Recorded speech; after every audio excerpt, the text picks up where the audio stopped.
Things are tight in the AL Central as we come down the home stretch of the regular season.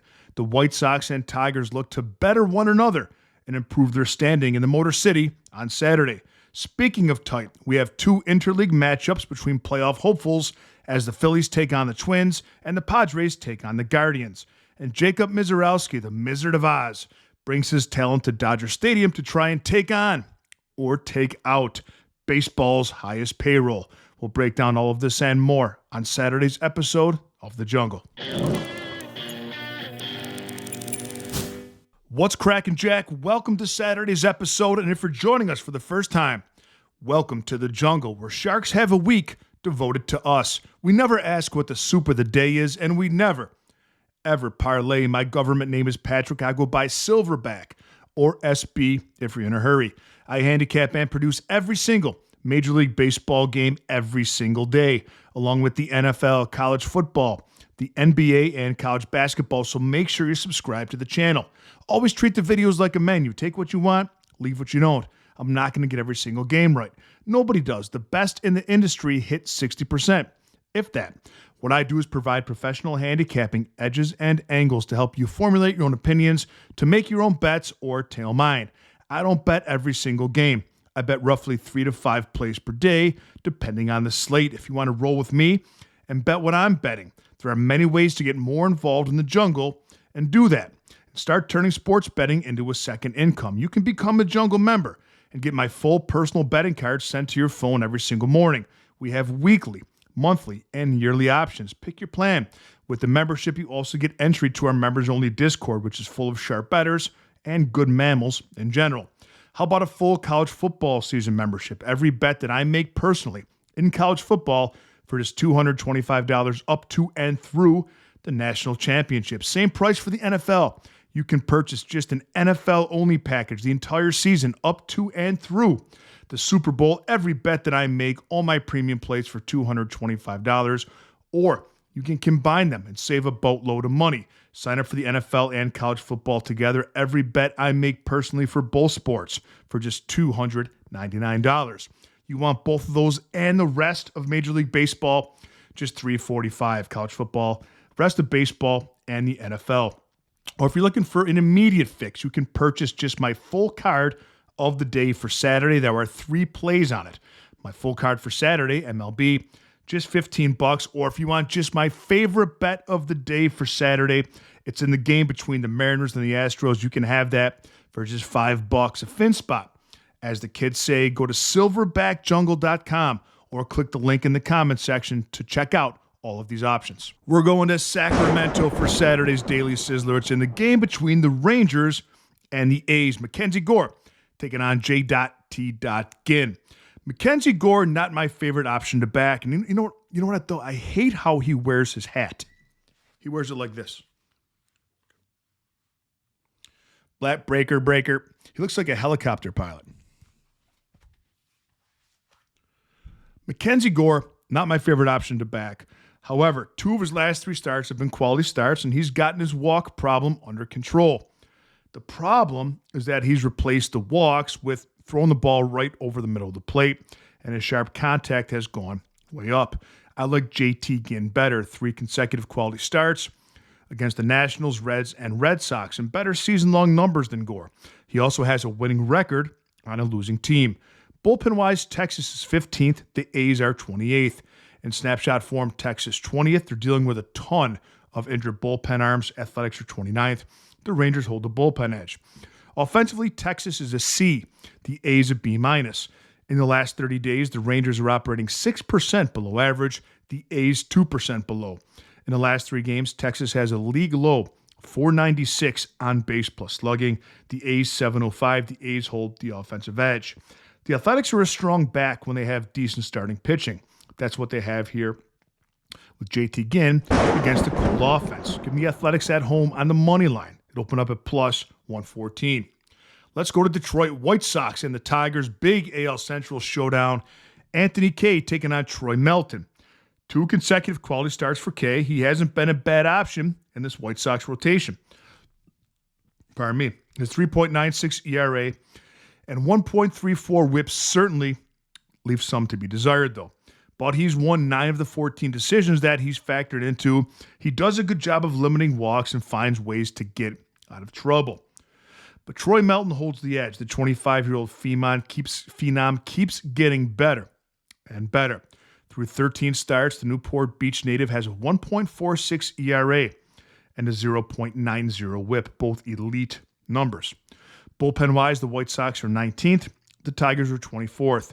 Snapshot form, White Sox 21st. Tigers 19th. Bullpen matchup is a stalemate. Offensively, the White Sox are a B. The Tigers a B-. In the last 30 days, the White Sox are swinging 3% below average. Tigers 3% above. In the last 3 games, the White Sox have an 8.08 on base plus slugging. Detroit 6.06. The offensive matchup is even. It's hard to bet against the Tigers right now, but this is now the 3rd time this season that a strong White Sox offense is going to be seeing Troy Melton. Tigers have only seen Anthony Kay once, and he dominated them en route to a 7-1 White Sox victory. I do worry about the White Sox bullpen, but the Tigers bullpen is just as bad. The White Sox money line opened up at plus 134, and I don't think these teams are that far apart. Give me the White Sox on the money line. St. Louis at the Cubs. Michael McGreevy versus Matthew Boyd. McGreevy started the year as St. Louis's best starter by a country mile, but that role has been taken over by one Kyle Leahy. McGreevy's been getting hit up and lit up. Let's take a look at his earned runs over the last 4 games. 4-2-7-3, and only went beyond 5 1/3 innings once in any of those 4 games. Matthew Boyd's the better option. After a slow start to the season, Boyd has now won 8 of the 9 decisions that he's factored into. He's been going deep into games, allowing that suspect Cubs bullpen a little bit of leeway. In 5 of his last 7 starts have been quality starts. And we'll talk a lot about quality starts if you're unfamiliar. It just means a quality start means you go at least 6 full innings and allow 3 earned runs or less. Bullpen-wise, the Cardinals are 22nd and the Cubs are 21st. In snapshot form, Cardinals 17th. Cubs are 22nd. Slight edge, I'll say, to the Cardinals. Offensively, St. Louis is a C- for the season. The Cubs are a B+. In the last 30 days, the Cardinals are operating 4% below the offensive average for the league. The Cubs 5% above. And in the last 3 games, the Cardinals have a 5.21 on base plus slugging. Cubs 6.96. The Cubs hold the edge. Neither bullpen's that good. Matthew Boyd's in great form. Michael McGreevy has been regressing, and it's hard to back the Cardinals' offense right now in their form. We're taking the Cubs here on the run line. Yankees at Toronto. No official starter yet for the Blue Jays. It's Cam Schlittler on the roof for the Pinstripes. I think it's a good thing for the Yankees that Schlittler had a couple of rough outings. Everyone has them. It's good to get those out of the way, and it's not a reason to panic. He's one of the best pitchers in baseball. In fact, he's one of only 2 starting pitchers who's top 4 in ERA, strikeouts, and in whip. I expect a strong start from him in this game against a suspect offense. Bullpen-wise, Yankees are 9th, Blue Jays 13th. Snapshot form, Yankees 9th. Blue Jays still 13th. Nobody moves. Nobody gets hurt. Offensively, Yankees are a B, the Blue Jays a D+. In the last 30 days, Yankees 4% below average, Jays 7% below. And in the last 3 games, Yankees a 7.66 on base plus slugging. Toronto 6.44. The Yankees hold the edge. Unless Dylan Cease starts for the Blue Jays, my play in this game is going to be Yankees on the alternate line of -1. Colorado at San Francisco. Michael Lorenzen, great biceps, terrible pitcher, taking on Logan Webb. Although the Rockies got to Webb early in the season, that was at Coors Field, and this is a very lopsided starting pitching matchup. Lorenzen has some of the worst numbers that you'll find in baseball. Across 24 starts, he has a 6.83 ERA and a 1.88 whip. Logan Webb is the ace of the Giants staff, and his 1.08 whip is 11th best in all of baseball. And he's allowed just 3 earned runs in his last 22 innings. Bullpen-wise, Colorado's 30th. Ain't nobody worse. Well, maybe Kansas City's close. San Francisco's 28th. They're close too. Snapshot form, Colorado 27, San Francisco 30. No bullpen edge to be found anywhere in the Bay Area for this matchup. Offensively, Colorado's a B-. The Giants are a C. In the last 30 days, the Rockies 2% above the league average, Giants 4% below. In the last 3 games, Colorado 6.58 OPS, San Francisco 5.96. Go ahead and give the offensive edge to the Rockies. But I think the starting pitching mismatch is too much here. For Colorado to overcome, give me San Francisco on the alternate line of -1. And the reason I take -1s, if I like a team to win, I first look at the money line. If that's more expensive than -130, that's above my threshold for price. I'll look at the run line or the -1. If the -1 is -130 or better, that's where I normally go, either there or sometimes the run line. If your book doesn't offer the run line, DraftKings does, BetRivers does, you can get a similar result by splitting your wager between the run line and the money line.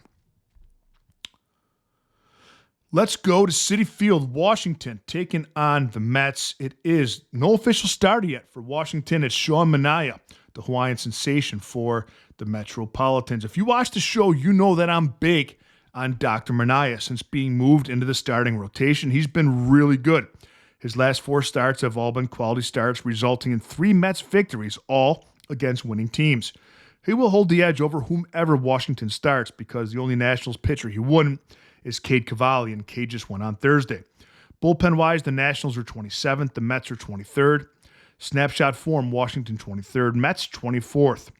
Offensively, the Nationals are an A-, the Mets are a C. In the last 30 days, Washington is swinging 7% above average, the Mets 3% above. Last 3 games, Washington 834 on base plus slugging, Mets 727, Washington holds the edge. I think this is a Mets spot. Everything in the blender, give me the Metropolitans on the money line. It opened at -130. Baltimore at Tampa Bay, Trevor Rogers versus Ian Seymour. 22 starts on the season for Rogers has resulted in a 4.21 ERA and a 1.25 whip, but most of his bad performances were early on in the season. He's in good form. 4 of his last 6 starts have been quality starts. Ian Seymour is the better option, however, slightly, in my opinion. 3 of his last 4 starts have been quality starts. Season-wide, a 4.08 ERA and a very strong 1.13 whip. And he's won 9 of the 12 decisions that he's factored into. Bullpen-wise, Baltimore's 11th, Tampa Bay is 4th. In snapshot form, Baltimore's 13th. Tampa Bay's 6th, the Rays hold the edge. Offensively, Baltimore's a C+ for the season, Tampa Bay's a B. In the last 30 days, Baltimore 2% below average, Tampa Bay 3% above. Last 3 games, Tampa Bay 992 OPS, Baltimore 751. The Rays hold the edge. I like Tampa Bay at home in this matchup with every edge. Give me the Rays on the alternate line of -1. Miami at Cincinnati, Ryan Gusto versus Brady Singer, a song. You're the piano man. Gusto, a reliever turned starter, has had mixed results for Miami. He doesn't have much swing and miss stuff, but he doesn't walk anybody. Sharp contact can be a problem, and he carries in this matchup a 4.72 ERA and a 1.33 whip. I think that Brady Singer's the better option, despite his terrible start to the year. He's now pitched 4 quality starts in his last 5. Now, these aren't quality starts in which he's shutting lineups down and blanking teams. He's going to go 6 innings or so and allow 3 or 4 runs. You can work with that.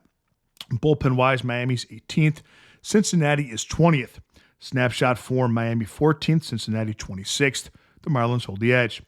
Offensively, Miami's a C+, Cincinnati's a C. In the last 30 days, Miami's swinging 4% below average, Cincinnati 3% below. Last 3 games, Miami has a 653 OPS, Cincinnati 572. Miami holds the edge. I think that Cincinnati gets the gusto in this game. I'll take the Reds at home here on the money line. Little parched.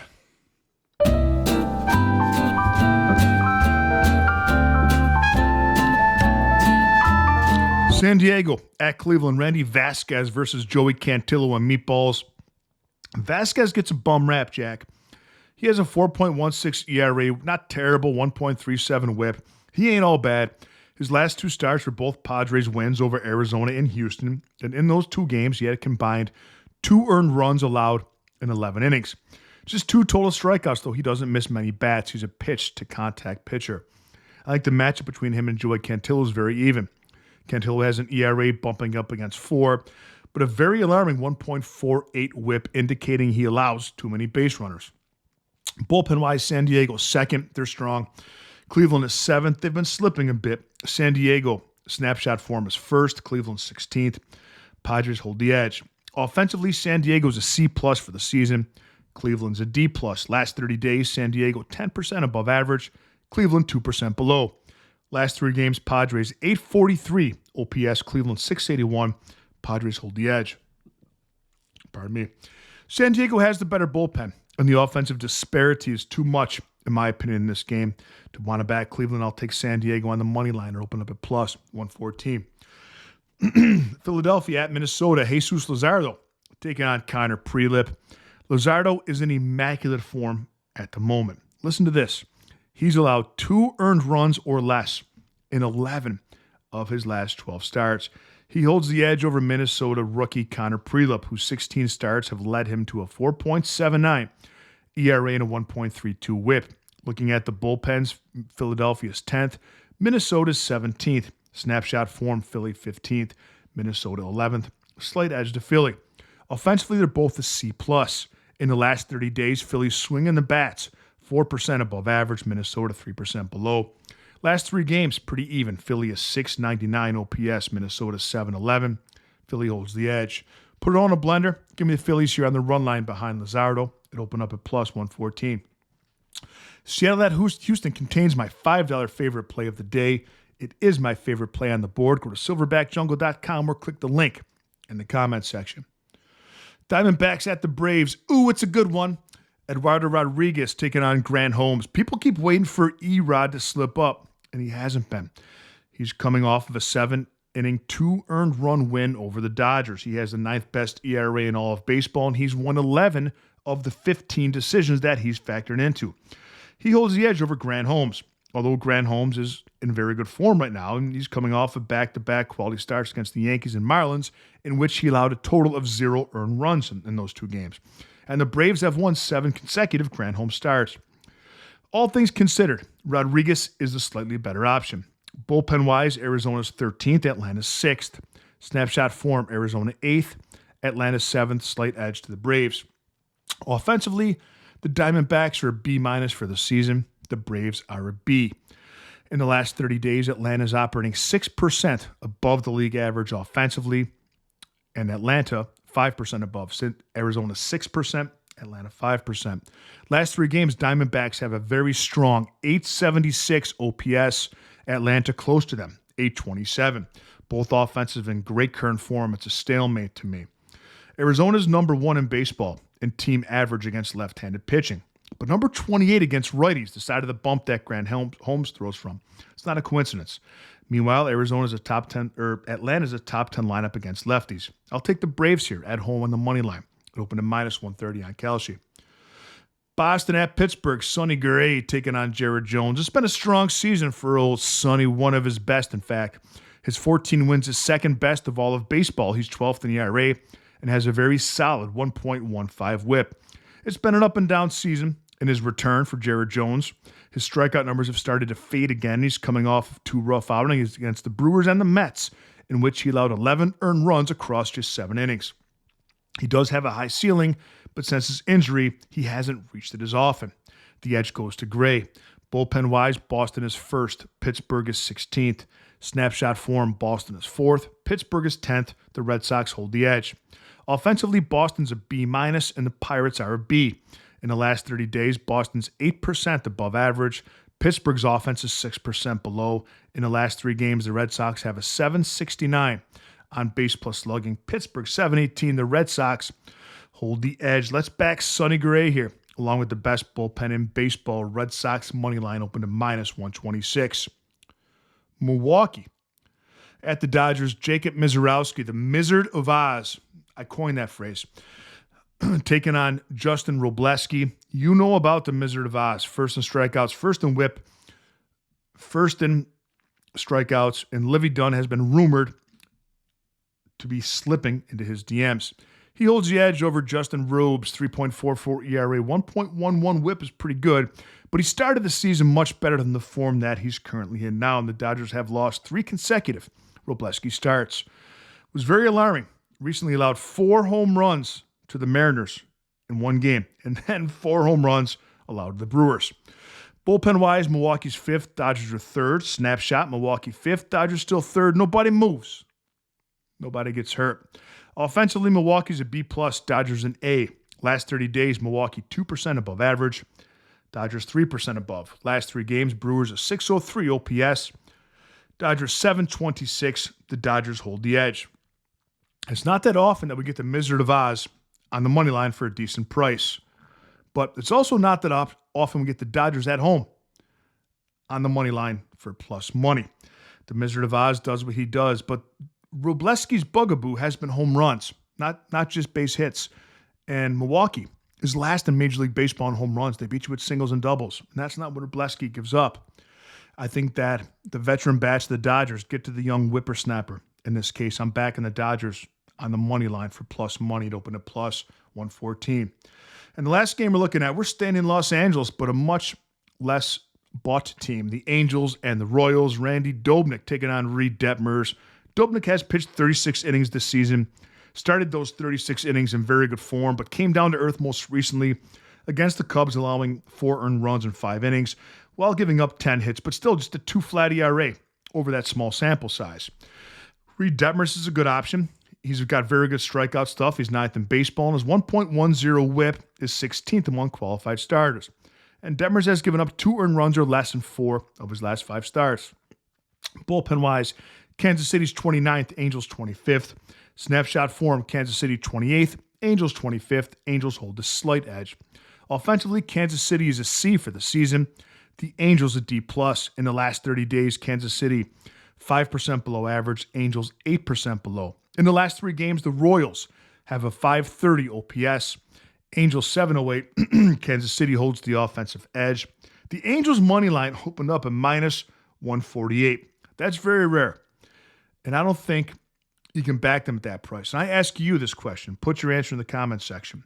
Are these teams that much further apart with Reed Detmers on the mound? I don't think so. I like Kansas City plus 129 on the money line. Have a great day, Jungle Nation. Thank you for all of your support. Make sure you're subbed up to the channel. Share the channel with a friend. Hit that thumbs up button if you don't mind. It helps our community grow.